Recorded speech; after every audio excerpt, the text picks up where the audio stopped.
personne sur trois. Une personne sur trois, c'est le nombre de personnes qui, dans sa vie, vont faire face à des problèmes de santé mentale. Justement, nous trois, on est un exemple de ça, puisqu'on connaît tous un proche qui a déjà souffert de troubles de la santé mentale. C'est pour ça que Cerveau vous a conçu un événement, un spectacle bénéfice immersif sur un fil, qui se déroulera donc de 18h à 23h le 7 février 2027. L'idée, c'est qu'on cherche vraiment à vous transporter non seulement dans l'univers du cirque, mais aussi à travers vous sensibiliser aux troubles de la santé mentale et à leurs enjeux. Bon voilà, on vous a mis des images de l'univers qu'on veut vraiment créer à travers notre spectacle. Vous pouvez voir qu'on est dans les différentes salles, avec différentes animations, différents spectacles, différents tableaux. Donc, on se présente. Moi, c'est Sophie, coordonnatrice en communication et marketing. Je m'appelle Pauline et je suis chargée de projet. Moi, c'est Laurie à la direction artistique. Donc, Cerveau, vous nous avez mandaté pour pouvoir créer un spectacle pour pouvoir déstigmatiser la santé mentale, notamment aussi pour créer une certaine expérience immersive et vraiment plonger les gens dans cet univers-là, et aussi créer une nouvelle génération de donateurs pour finalement générer 500 000 $ de dons. Donc, le public pour votre événement sur le fil, en fait, ça va être les nouveaux philanthropes, donc les jeunes entrepreneurs entre 30 et 45 ans qui ont un pouvoir d'achat assez élevé, ainsi que les influenceurs. Il ne faut pas oublier non plus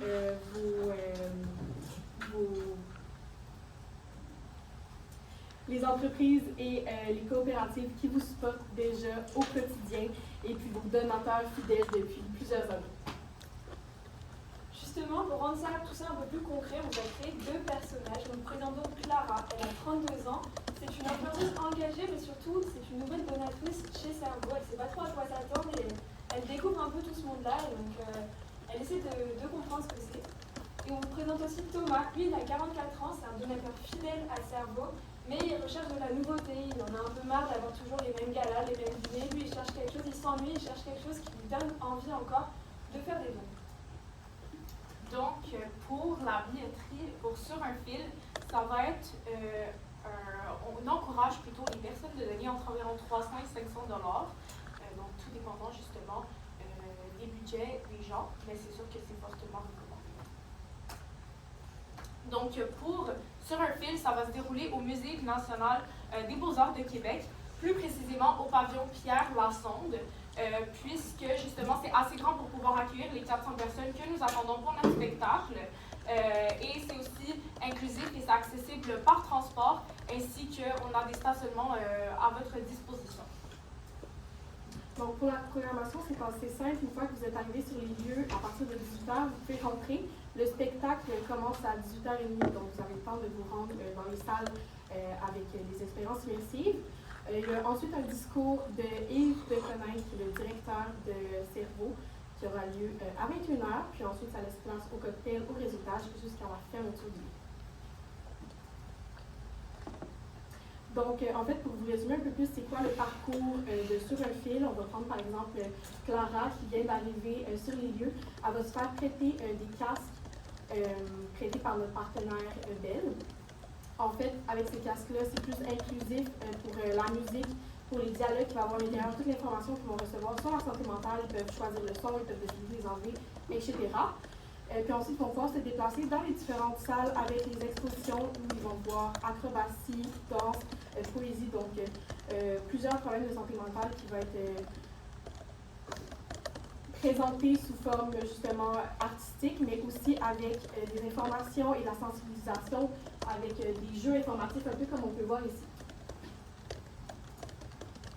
Et donc justement, après ces différents tableaux-là, ces différents spectacles-là, on va inviter donc Clara et Thomas à participer à un cocktail de réseautage où ils vont pouvoir recevoir une expérience gastronomique avec nos deux partenaires restaurateurs que vous pouvez voir ici. Et il y aura aussi toute une campagne organisée pour rendre des dons possibles avec des codes QR et des experts. Ils vont pouvoir retrouver tous les experts qu'ils vont pouvoir croiser au cours des spectacles, discuter avec eux et se renseigner sur comment donner plus. Donc, lors du cocktail de réseautage, il y aura aussi un téléphone présenté par Bell qui va laisser les gens pouvoir laisser un petit témoignage, notamment comment ça leur a fait sentir ou même juste un petit témoignage de leur vie. Et ensuite, on a le mur collaboratif Desjardins qui invite aux gens de laisser un petit message à quelqu'un, de pouvoir repartir à la maison avec un message de quelqu'un d'autre. Donc, Cerveau, vous nous avez accordé 200 000 $ de budget et justement, voilà comment on l'a séparé. Donc, on l'a séparé en 4 catégories différentes. Et justement, on a utilisé vos 35 % pour notre stratégie de promotion. Et notre stratégie de promotion, donc pour notre spectacle bénéfice immersif, va être répartie en plusieurs catégories. On va avoir 2 grosses campagnes publicitaires qu'on va vous présenter juste après. On va avoir beaucoup de contenu poussé sur les réseaux sociaux, une activation, un spectacle d'activation et beaucoup de partenariats avec nos marques.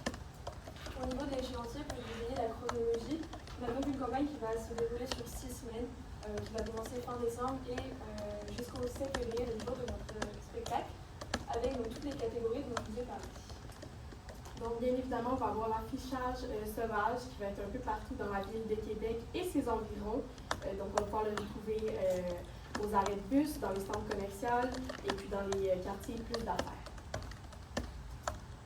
Puis ensuite, on va aussi avoir un coup de publicité dans le centre commercial de Laurier où on va avoir la collaboration des circassiens, donc de la machine de cirque qui est le partenaire pour la partie de cirque. Et puis, dans ton coup de pub, ils vont être dans le centre commercial puis faire leur acrobatie en fait pour attirer le regard des gens.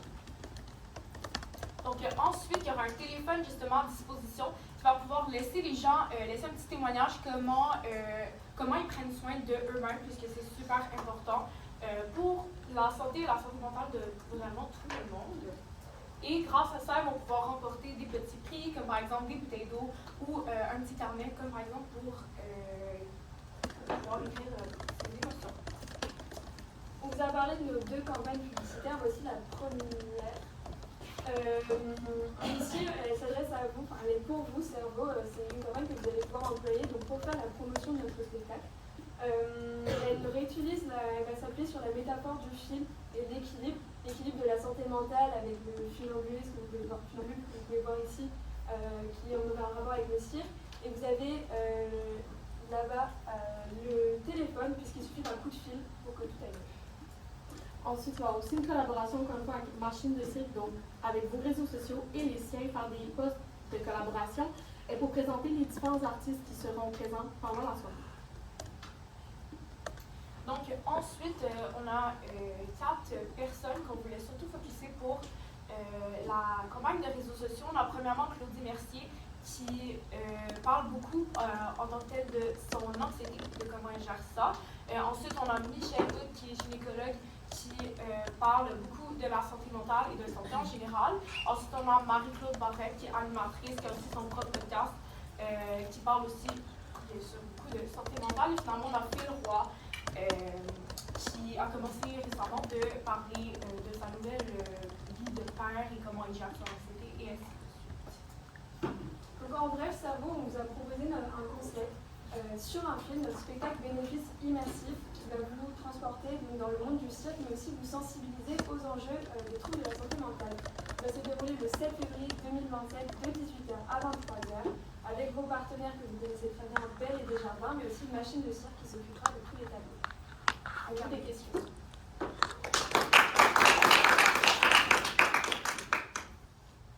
Donc, si je comprends bien, le spectacle sera entièrement machine de cirque. Qu'est-ce qu'on s'attend à voir pendant le spectacle? L'idée, c'est qu'on a essayé en 3 salles différentes d'aller toucher plusieurs troubles de la santé mentale. Alors évidemment, on ne peut pas tous les toucher. Et on a des experts qui vont nous aider justement à mettre ça en place pour qu'on soit le plus authentique possible. Et justement, on essaie de recréer des ambiances à travers le son, les couleurs, mais donc aussi le cirque et les tableaux de cirque. On essaie justement de recréer cette ambiance pour essayer de sensibiliser à la cause. Donc, moi, dans ma tête, quand on me dit spectacle, j'imagine que je m'assois, il y a une scène. C'est pas ça. L'idée, c'est vraiment quelque chose où les visiteurs peuvent déambuler dans les salles et se déplacer. Et ils vont justement passer de salle en salle. Et qui reste debout, c'est vraiment quelque chose où on peut marcher. Mais Mais il y aura les acrobates qui font leur spectacle dans les salles. Et aussi, grâce au casque, ça finit par nous rentrer dans l'univers, puisqu'on va utiliser, par exemple, si on parle d'anxiété, des sons qui peuvent nous rendre un petit peu plus anxieux, vraiment pour être capable de plonger quelqu'un dans l'univers. Puis si jamais la personne trouve ça un petit peu trop intense, il y a la possibilité de pouvoir l'enlever, puis il y aura une petite ambiance, comme par exemple des bruits d'oiseaux et ainsi de suite, vraiment juste pour pouvoir apaiser, juste si jamais la personne... Le principe là, c'est vraiment montrer qu'à travers les couleurs et l'art, ça peut être une forme de thérapie aussi. Et aussi, ils ont trop, avec les sons qu'ils reçoivent, ils peuvent trop retirer et juste profiter du spectacle. D'accord. Puis aussi, je me demandais, on entend combien de personnes à côté là-dedans? 400 personnes. 400 personnes. Donc, ici, on a 400 personnes qui payent potentiellement 300 $ leur billet. On a ici des profits de 120 000 $ pour un événement qui nous a coûté 200 000 $. Donc, est-ce qu'on fait du bénéfice sur le spectacle bénéfice? L'idée, c'est qu'on attend entre 300 et 500 $ déjà par billet. Donc, on peut déjà faire un petit peu plus que 120. C'est 120 000 $. Oui, mais ça, c'est possible, 300. Qu'est-ce qui les incite à payer 500? C'est aussi le fait que c'est un spectacle bénéfice et qu'ils s'attendent déjà à faire des gros nombres. Et donc on peut déjà faire une moyenne entre 300 et 500 pour les 400. Je n'ai pas le calcul dans ma tête, voilà. Plus après, tout au long du spectacle, c'est ce qu'on disait tout à l'heure, c'est qu'on va avoir une grosse campagne aussi de dons tout au long du spectacle avec des codes QR et des employés des cerveaux qui vont venir aussi sensibiliser là-dessus et montrer à quel point un don peut être important et peut tout changer. Et donc on va beaucoup inciter aux dons pendant le spectacle aussi. Donc le profit va pas être que sur les dons. Donc, une fois que les gens ils ont payé 500 $ pour venir au spectacle, ils vont être incités à donner au spectacle encore. C'est ça? D'accord.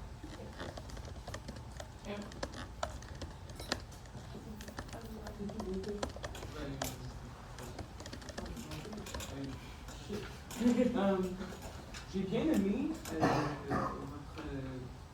les témoignages d'elle avec l'éléphant. Où est-ce que ça s'en va? C'est quoi le... On voulait faire un petit clin d'œil à Belle Cause pour la Cause, qui est déjà c'est un de nos très fiers partenaires qu'on a depuis pendant assez longtemps. Justement, c'était vraiment pour faire le fait aussi sur un fil, puisque un coup de fil, ça peut vraiment tout changer, le fait d'en parler, puis d'avoir, on n'a pas nécessairement quelqu'un qui est de l'autre bout du fil, mais juste le fait d'en parler souvent se sent vraiment mieux, juste de pouvoir le faire ressortir. Pardonnez-moi, peut-être que je comprends votre but de faire ça. Quel serait mon but d'interagir avec un téléphone en sachant que personne ne va le voir? C'est sûr qu'on encourage les gens de le faire. C'est vraiment pas une obligation. Si les personnes se sentent pas assez, ils ont un petit peu trop peur d'en parler. Puis si jamais on veut avoir peut-être un aspect un petit peu plus collaboratif, on a toujours aussi le mur des jardins, si jamais on veut recevoir quelque chose en retour, même chose qu'en écrivant quelque chose. Et en plus de ça, tout au long de nous, et surtout pendant la partie éco-thèse, réseautage, on va voir les experts parce qu'on a aussi, et les employés qui sont là aussi, donc ils sont aussi ouverts à discuter si besoin pour être à l'écoute. Parfait. Sinon, dans l'espace que vous avez choisi, le Musée des Beaux-Arts, je crois que c'est un emplacement qui est superbe. Vous avez mentionné qu'il y avait du parking aussi, tout ça, mais en connaissant le Musée des Beaux-Arts, j'ai un peu de la misère. Est-ce que vous avez d'autres espaces en tête pour pouvoir faire un événement de ça? Ça se déclenche dans les pavillons. En fait, tu commences avec le Musée des Beaux-Arts, puis le pavillon Pierre-Lassonde aussi. Puis ensuite, c'est comme tout l'espace, juste pour comme tout l'espace très ouvert, donc souvent des événements. Puis ensuite, escalier, on se va vers le bas jusqu'à l'autre pavillon, qui est le pavillon Riopelle. Oui, ok. Je vous remercie pour votre proposition. Je voulais juste savoir parce que vous avez mandaté de trouver une nouvelle génération de donateurs. Et je vois que dans votre public, c'est seulement des personnes qui sont déjà donateurs. Donc comment est-ce que vous pouvez convaincre des personnes qui peut-être connaissent pas Cerveau ou alors ne sont pas encore donateurs pour justement venir à cette événement? C'est un peu mal exprimé, c'est vrai, mais un des premiers personnages qu'on a cité, Clara, elle est nouvelle donatrice, par là on l'entendait aussi justement aller toucher ceux qui n'ont pas l'habitude de donner, ceux qui ne connaissent pas bien, justement aller les chercher. Ça marche. Question.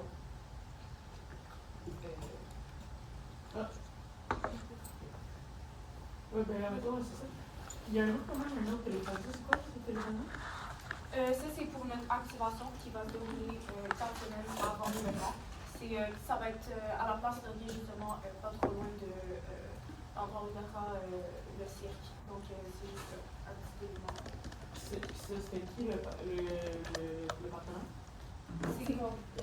Ok, ça risque d'elle. Ok, je pensais avoir vu un autre nom sur le. Non, c'est juste qu'on a le site de sur Ok, c'est bon. En fait, puis, vous n'avez pas peur que justement, en étant dans un centre-ville, le monde ait peur de peut-être juste prendre quelqu'un plus de confier sa vie privée dans un espace privé? Après, on s'attend pas non plus à ce qu'ils confient tout, dans le sens où c'est pas le but non plus, le but c'est vraiment de sensibiliser. Donc on s'attend à ce qu'il y ait des confessions, on s'attend pas non plus à ce qu'il y ait des grosses confessions, parce que c'est pas non plus le rôle du cerveau qui fait des recherches, mais qui est pas dans la psychologie. Dans la question, je me demandais juste au niveau de votre activation avec la machine de cirque dans le centre d'achat, on a quand même un spectacle bénéfice qui coûte un montant assez dispendieux dans un contexte économique où est-ce que les gens n'ont pas beaucoup d'argent à dépenser. Pourquoi avoir ciblé ce centre d'achat-là comme l'endroit où est-ce que votre public cible soit des gens qui ont des moyens puis qui voudraient dépenser 50$ sur quelque chose qui connaissent pas? Pourquoi vous avez ciblé cet endroit-là de ce centre d'achat? On est toujours ouvert à d'autres endroits si jamais.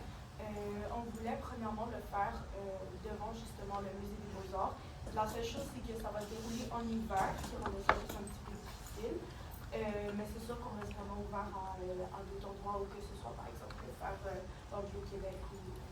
C'est aussi un lieu très fréquenté, puis ça peut faire la visibilité sur les réseaux sociaux, puis ça reste qu'il y a aussi des bureaux de travail dans le centre Laurier, Sainte-Foy, Plaza City, qui est très très centre. On va passer au commentaire.